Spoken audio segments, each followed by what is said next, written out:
Jail एक politician की जिंदगी में आती है तो how does it feel, what is the worst it can do to a person?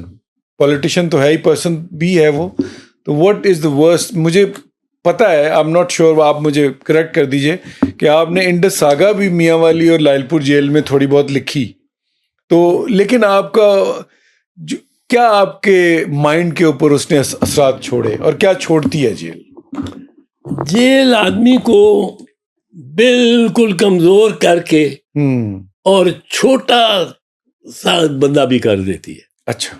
और जेल आदमी को बढ़ा के और उसको एक देव कामत शख्स भी बना देती है। अच्छा। ये अपने अपने रवैये पे कौन के साथ, मैंने ऐसे देखे हैं अपने साथी जो बहुत ही घबरा जाते थे, बहुत ही घबरा जाते। मैंने ऐसे देखे हैं चट्टान की तरह खड़े हैं, ऐसे कैदी देखे हैं उनको कोड़ा पड़ रहा है, उनको कुछ हाँ, ये पीपल्स पार्टी के काफी लोग लेख थे, उनको कोड़ा पड़ता था, वो जीए भुट्टो कहते थे।